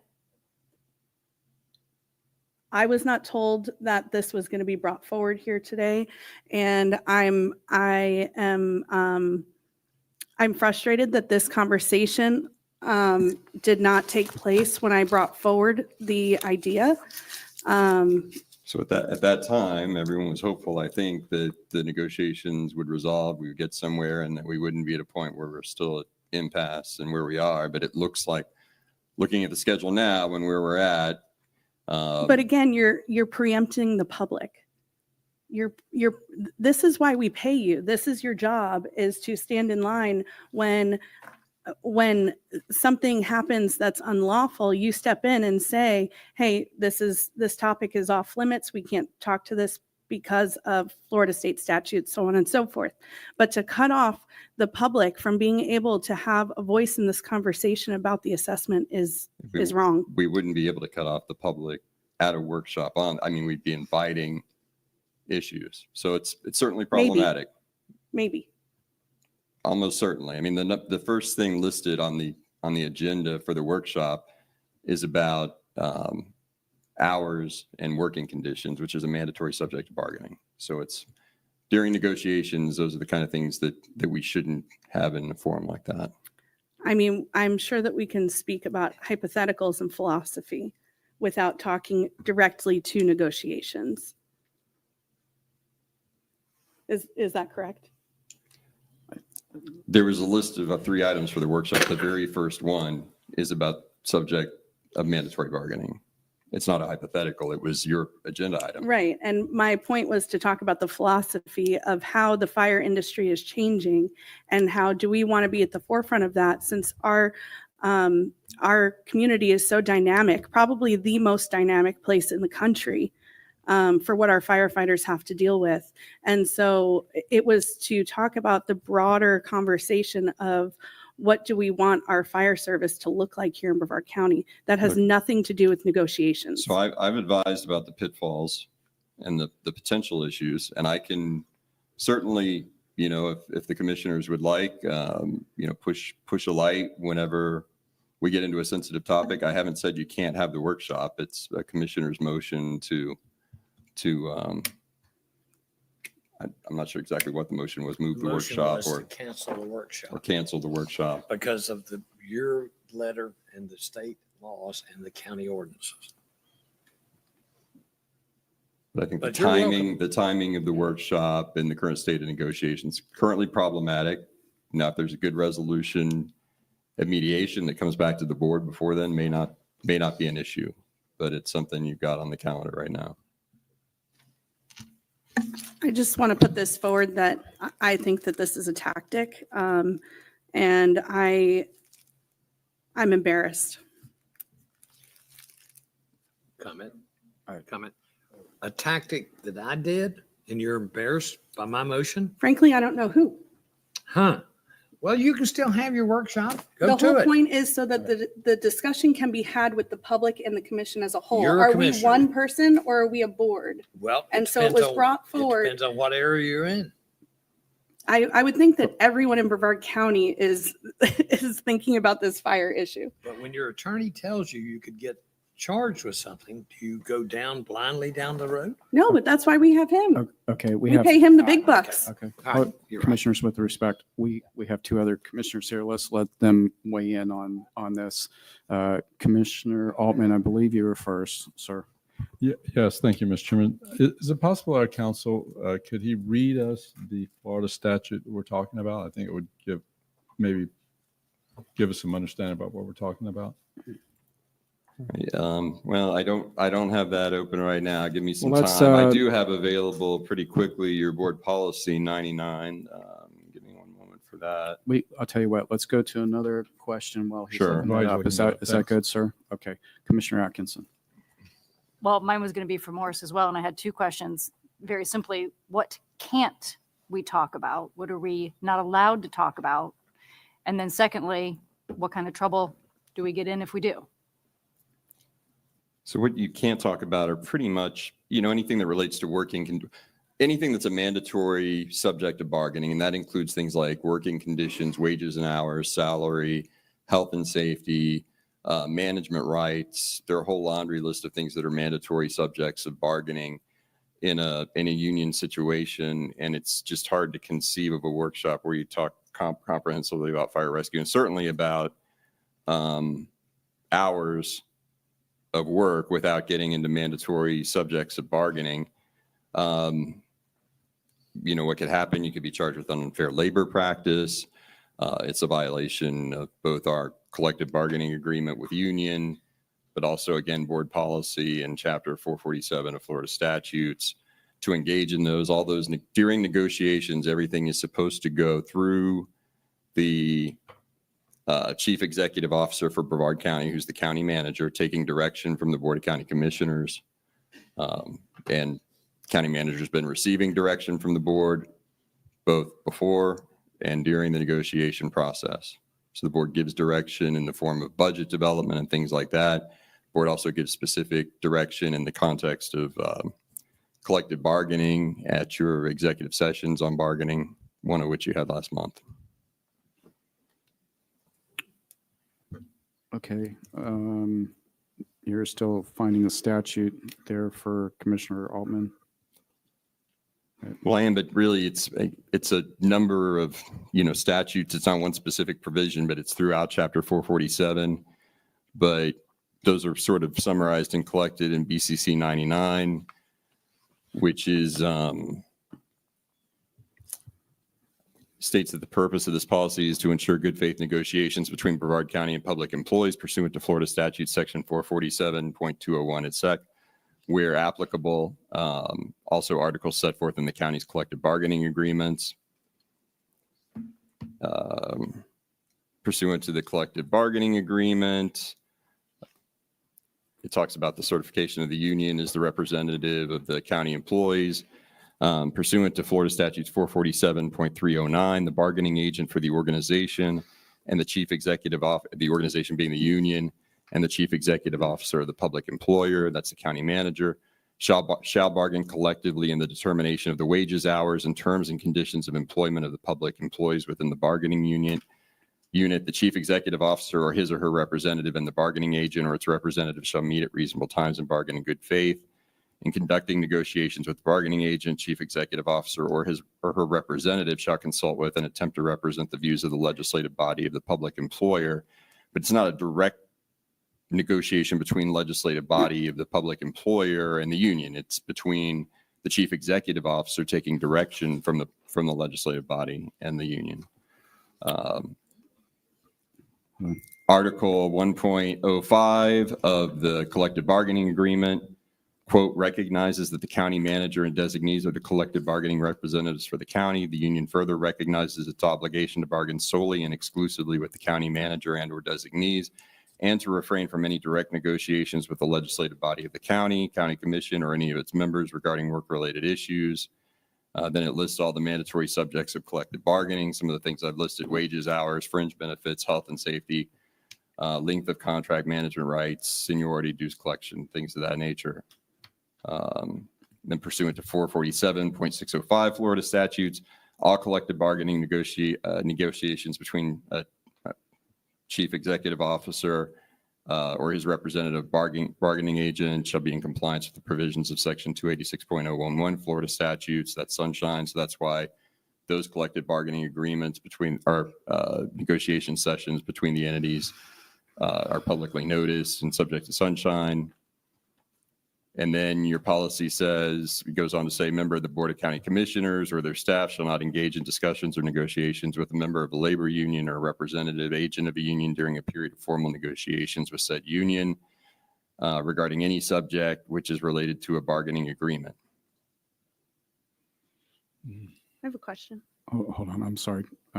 Commissioner Atkinson was ahead of you there. Go ahead. I know there's a motion on the table to cancel the workshop. I was just wondering if Commissioner Goodson would consider a friendly amendment to maybe postpone it, or Let me hear your amendment. just to perhaps discuss an alternative day. And I don't know how we would pick a day, but a day that would keep us out of trouble. Well, I think that's a question for Morris. So let's get clarity on that real quick. So Morris, could it be postponed where the cone of silence, we don't violate that, or the collective bargaining process? Absolutely. What could be an option available to us and to fire? Yeah, absolutely. Okay. I mean, the workshop can absolutely happen once negotiations are concluded, and however that occurs, whether that's through mediation and then bringing back a mediated agreement to the board, whether we go all the way through the entirety of the impasse procedures and it ends up in front of this body to make a legislative decision. Once those are concluded, regardless of how they conclude, you can absolutely have the workshop and talk about anything. Can I ask one question before Commission- we make that motion? I understand. We're going to make sure everybody asks their questions before we vote on anything, okay? So go ahead, Commissioner. Morris, can we direct the chief executive officer to make the county commission the designee on January 30th? No. Why not? Why not? Because the whole system is set up so that the I CEO, don't, with all due respect, I'm asking legally why not? I'm telling you. Okay. All right. The whole statutory scheme of Chapter 447 is designed so that the chief executive officer is the bargaining agent of the county. January 30th is the workshop date. Did you mean? Correct. That way we're not in trouble because we're What- the chief executive officer. No, because if this, for example, if this doesn't resolve at mediation, if this goes to a magistrate hearing, at some point you're going to have to make a decision on the contract as a legislative body, and you're going to have to do that as a neutral. You can't both be the bargaining agent and the ultimate decider as a neutral. I'm saying You for the can't wear 4 both of those. hours that we are No, once running this. you couldn't wear that workshop. hat and take it off and not have been. No, you're. That's not the role of the legislative body. I mean, our role is everything in regards to the county. So I respectfully disagree. No, you absolutely cannot directly negotiate with the labor union. You can't take on that role. That's an absolute legal clarity. Okay, we have another commissioner in here, if you don't mind. Commissioner Altman, you're recognized, sir. Thank you. Thank you, Mr. Chairman. So, and I appreciate your effort to keep us legal, that we follow not only the letter of the law and the spirit of the law. So I do have a question. I was reading some of the statute, and I know we're talking about the budget, but I was a little surprised that in 447.309 2A, again, this is a process question, maybe help clarify.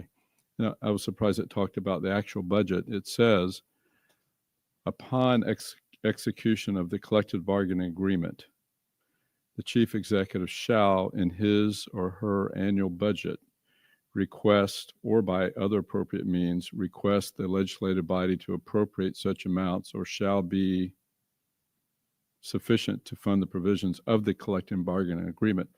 That sounds like it's telling us that we don't talk about budgeting money until we have a collective bargaining agreement. Am I wrong how I read that, or what is the intent of that statute in your opinion?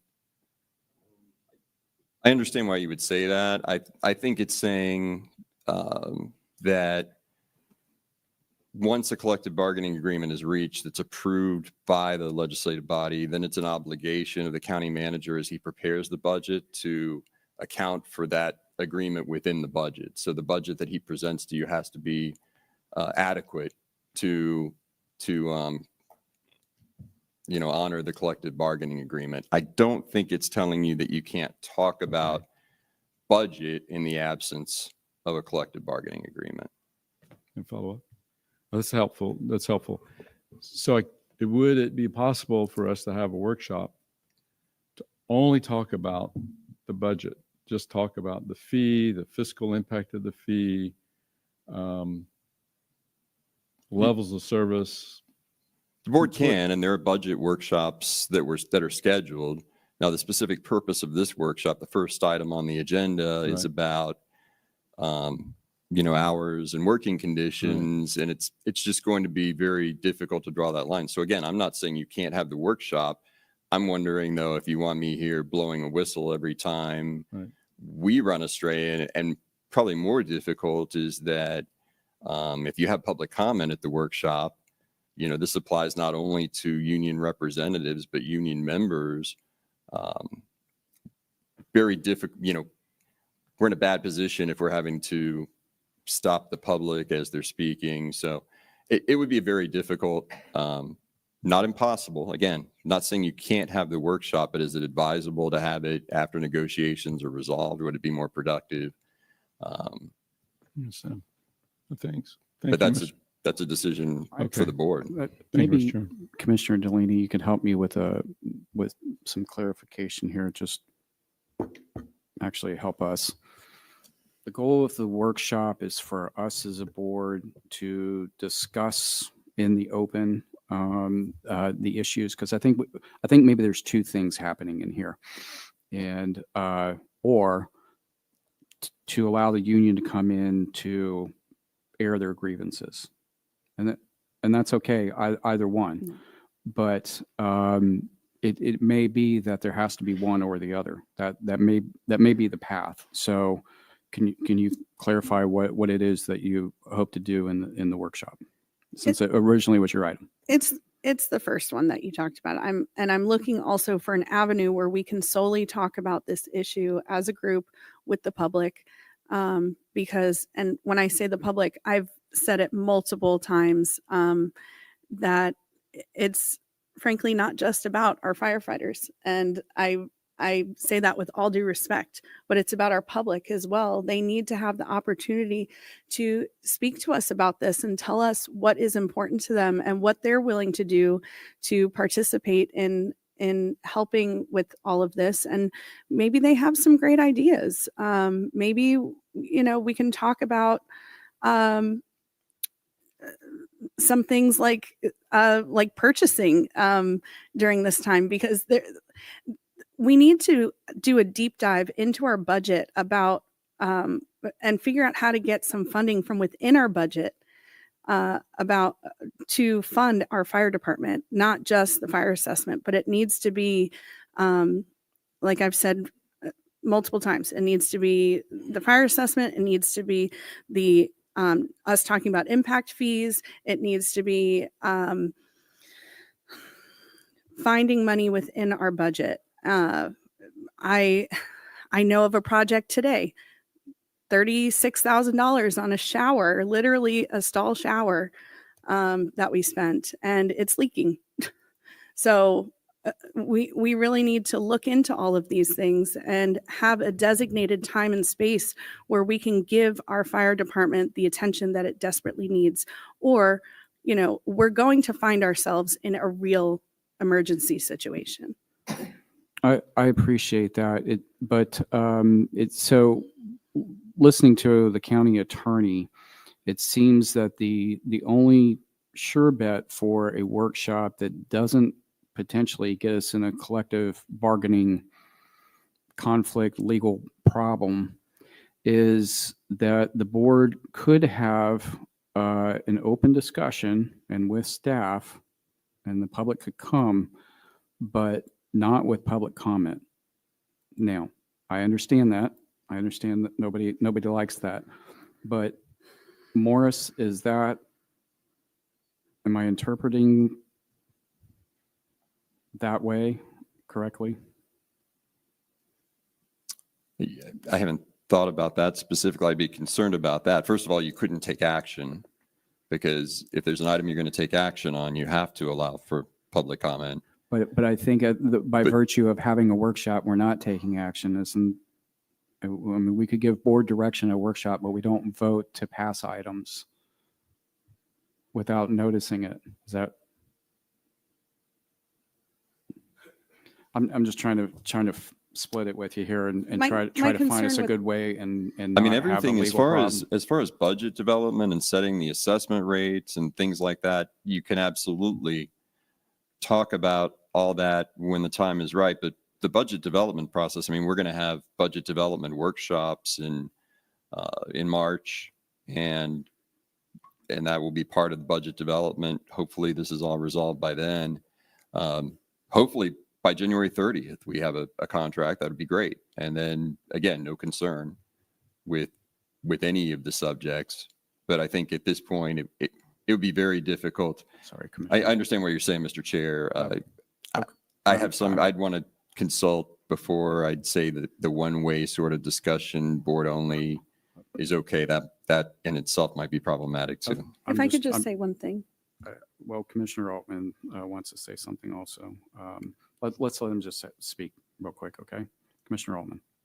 I think I found the part of statute that really applies here. And this 447.605, all discussions between the chief executive officer of the public employer or his or her representative and the legislative body or the public employer relative to collective bargaining shall be closed and exempt from the provisions of 286.011.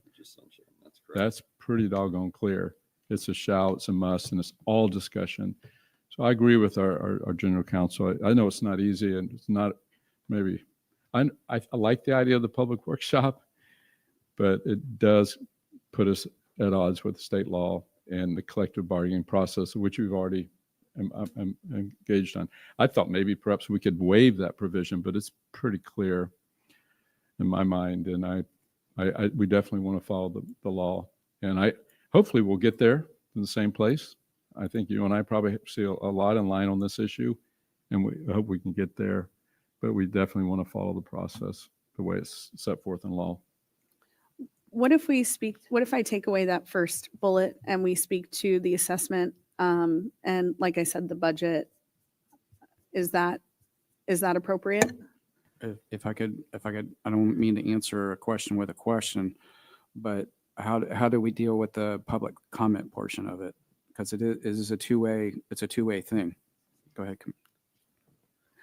My concern with taking any action without the public's input is this greatly affects them. And so for us to give any kind of board direction without their input, I feel like that's just wrong. I don't disagree with you, but we are going to have a vote on the final product before this board, aren't we? You're going to present that to us? Yeah, there's a couple of ways that could happen. First way is if there's an agreement either at the mediation or a special magistrate makes his recommendations, and both the board and the union accept that, then we would bring that contract back to the board for approval. The second way is if there's a dispute, if you don't have a settlement before the special magistrate makes a recommendation and either party does not accept any recommendations, that comes back to the board, And that's what Morris was talking about. You serve as the impartial there between the union and the management. Whatever the difference is, it comes back to the board at a public hearing. The board at that public hearing makes the decision as to how it's going to rule. So the public is that part of that process, because that is a public hearing here in front of the board, and that's a statutory process that's provided for by 447. Morris can probably speak to that issue more.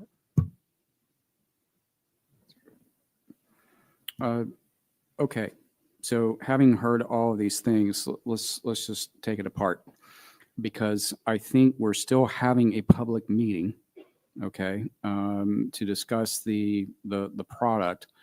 And so certainly, I mean, at that meeting, we could have many cards and all of that. At a workshop, we would have the same thing. So maybe that's all going to happen just at a commission meeting rather than a workshop. Is that? I know that's I know it's not what you want, but we might get to the same place. You're going to end up with all of them input, the same discussion. We can have it up here. It's probably the best proper legal way to do that. Is Morris, does that sound right to you? Yes, and I think the board has received input from the public throughout. At your various meetings, there's been, probably hundreds of public comments made on the issue of negotiations in the contract since going back to the workshop last year and multiple meetings over time. So I think the board has heard public comment, but just as we navigate this negotiation and impasse period, we all need to understand what the parameters are, where the rails are, and that the board is not the negotiating entity and just can't be by law. Okay, Commissioner Delaney, what do you think about that in lieu of the workshop? Well, I would definitely like to still have the workshop if the board would like to do that. I still think that we need to designate time to this topic. And while I heavily object to working in front of the public as far as assuming that they're going to bring up something that they may or may not bring up, something is better than nothing. And I believe that I'm hopeful that you all will agree to still having a workshop. I don't disagree with your comments there on not having public input. I think I've demonstrated that on this board since I've been here. Commissioner Altman, is that a new light, sir? No. Okay. Commissioner Atkinson. Okay, so would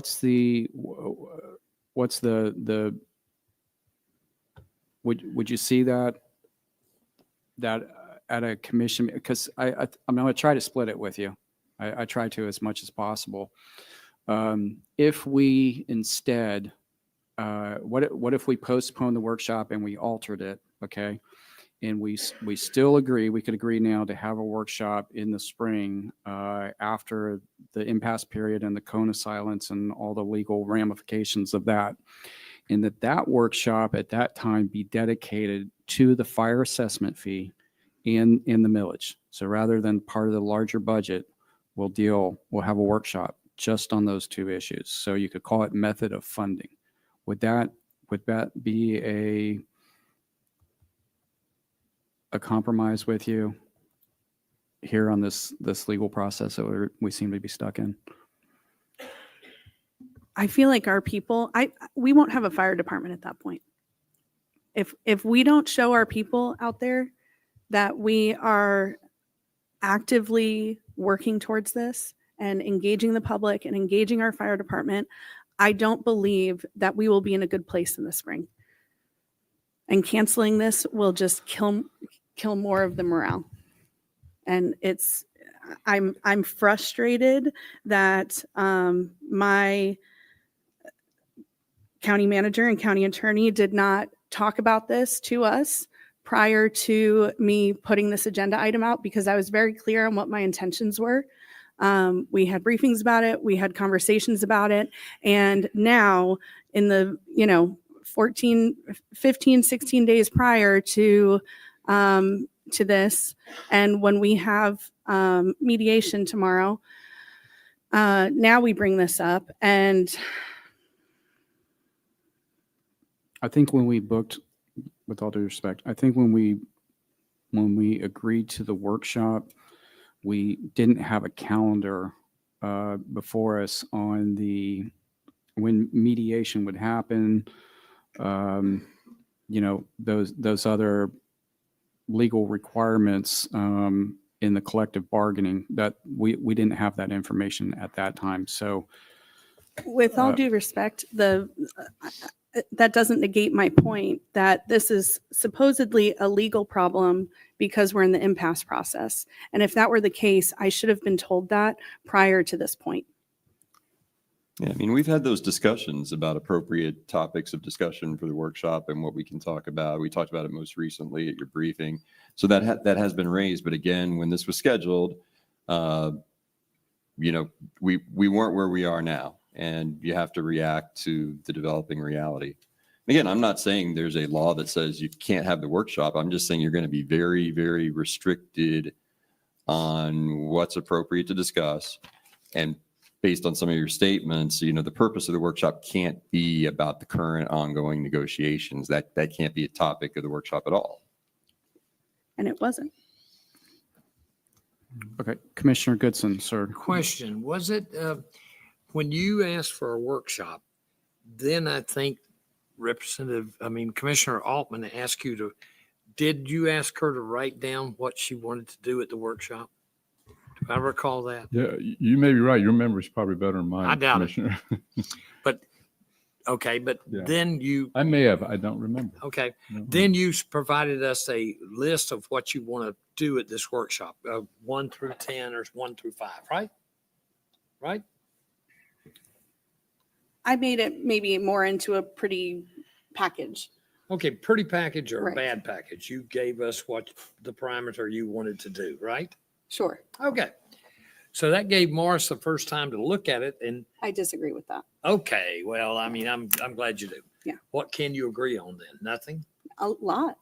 Okay. A lot of 5-0 votes tonight.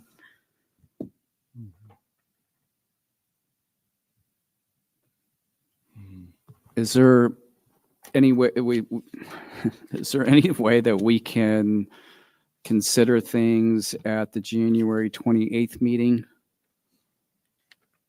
before making a final decision tonight?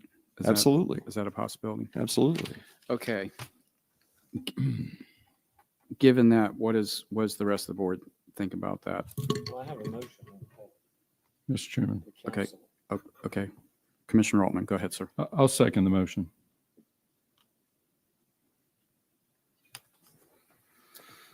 Is there any further discussion on the motion? I appreciate Chairman Feltner that you suggested waiting on this until the 28th, and hopefully, hopefully good things will happen tomorrow. So that's where my support's going to be for. All right. We have a motion by Commissioner Goodson. We have a second by Commissioner Altman. Clerk will call the roll. Can you repeat what that motion is? Commissioner Goodson. Motion is to cancel the workshop. Thank you. Mm-hmm. Commissioner Delaney, No. Vice Chair Goodson, Yes. Commissioner Atkinson, Yes. Commissioner Altman, Yes. Chairman Feltner. Yes. Okay. I think that was technically Commissioner Goodson's board report. Yep, that was it. All right. Let's go to the other end here, Frank, on board report. No board report, Commissioner. Commissioner Altman. No report. Commissioner Atkinson. I just wanted to say that, interestingly, when Ms. Sullivan came up and said that she was hoping that we would, in our board reports, report on the boards that we were on, and just wanted to let everybody know that is going to be my intention. So I will have board reports in future. Okay. I think that's very good. And with that said, I want to thank the rest of the board. I worked on your appointments, and I think everybody so far, by your vote tonight, we're okay with that. So I wish you luck on those boards. Some of them I've been on, and for those of you who are driving to other places, take a county car, do something like that. And we'll look forward to those reports later. Commissioner Delaney on board report. First, I would like to invite, if we do go forward eventually with a workshop Yeah. at a different time, and public comment is not included, I will invite the public to send me their public comments, and I can read them for you myself. And then the other thing that I would like to say is we talked about respect and decorum and all of that earlier today. And with that being said, I would like to deeply apologize to the lady who came up here before, who got spoken to so poorly. A member of the public should never be spoken to in that regard. And I just wanted to apologize for that. Thank you. Commissioners, it's okay. We're on board reports, or Morris and board report. No report, Mr. Chair. Okay. Now, before we're done, we're going to go back. Will Commissioner, you if- please talk into the microphone if you're going to speak to me? Commissioners, if we could, just for 1 second, No, we need to it's go back to one useless. item. Thank you. Commissioner Altman, sir? Yes, I failed to bring up one item. Yeah, Um, go ahead, sir. 'cause we didn't take that up. I discovered that I had a long-standing prior commitment that I cannot get out of, and I will not be able to present our delegation package before the Brevard legislative delegation. We have a lot of good talent here, and I'm sure somebody might be willing to step up and do it. And I have confidence they could do just as good a job as I. Okay, I'm gonna nominate Commissioner Delaney. All right, are you willing to do that for us? Sure. Thank Okay. you. I think my recollection is Commissioner Altman, remind me, they give you less than 5 minutes, isn't it? Isn't it very quick, 3 minutes? It's not a long time. Yeah, so you got to get. But to they it can pretty- ask questions, and with the dynamic presentation, you never know. I think if you're nice to the chair, maybe he'll move you up. Is that your recollection? That's true. Yeah. That's true. Okay. Okay. All right. You accept that on our behalf? Sure. Thank you Okay, so much. Very good. All right. I think we're adjourned. Thank you. The opinions expressed by any member of the public during any period of public comment do not necessarily reflect the views or opinions of the Board of County Commissioners of Brevard County, Florida, Space Coast Government Television, or the program sponsor, and are solely those of the presenter. The Board of County Commissioners of Brevard County, Florida, Space Coast Government Television, and the program sponsor hereby expressly disclaim any and all responsibility or liability for any defamatory or slanderous statements expressed by any member of the public during any such period.